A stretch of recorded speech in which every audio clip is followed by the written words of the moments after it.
a child prodigy at 8 years old. Tell me about that when you really felt this need to pursue the music career. And I understand your parents were a major influence.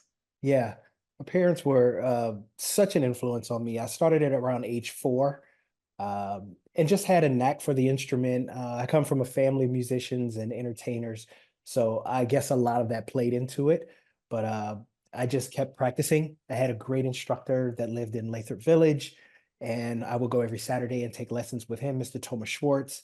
And it just became something that I just fell in love with. I'd say around maybe age 12 or so, and then it just became this is what I want to do for a living, so I've been doing it ever since. So, what were the kind of unique ways that I heard about that your parents used to encourage you when you were practicing and kind of feeling your way through? A lot of love, but also some intimidation. One Well, of the that's rules not the part I read about. a little bit of intimidation. One of the rules was if you don't practice, you don't eat in my house. So I ate a lot when I was a kid, so that means I practiced a lot. So, tell me about your first piano. What was it and how did you get it? Oh wow. The first piano. It was I don't know how my parents found it, but I think they paid about $100 for it. And it was a Grinnell Brothers, which is a company from Detroit. Absolutely. And it was huge. It was a tank. It was massive. But uh my dad kind of stripped it apart, some of the pieces apart, and painted it black, and put it in the music room in our house. And that's how my sister and I learned off of that huge Grinnell Brothers piano. Then you moved on, and obviously, growing up, influenced by hip hop. So, tell me Mhm. about that balance, that combination between the hip hop and the classical.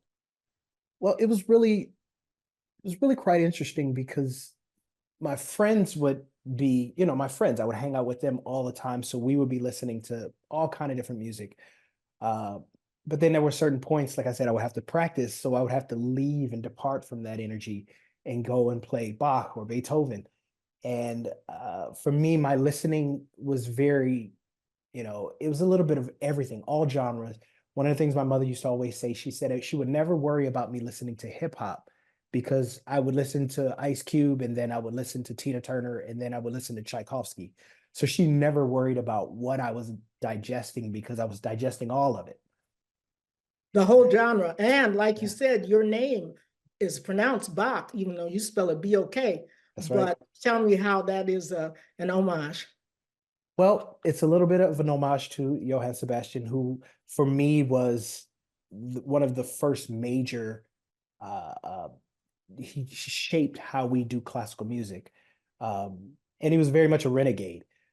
But my name comes from BLK being black, which is all colors combined, which is inclusive. And then BOK is from my father's wisdom, which is everything will be okay, but you got to be okay with everything. So, who were your Detroit influences?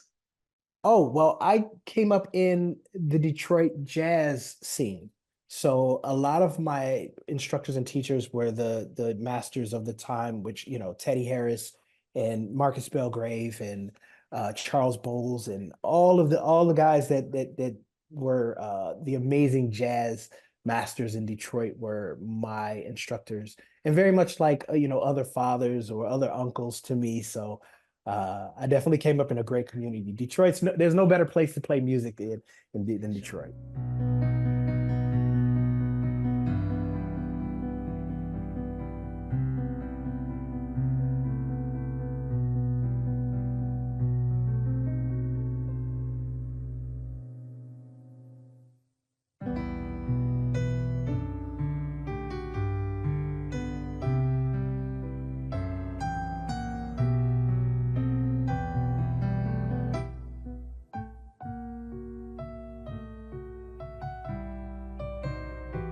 Watch One Detroit, Thursday at 7:30 p.m. You can find more at onedetroitpbs.org or subscribe to our social media channels and sign up for our One Detroit newsletter.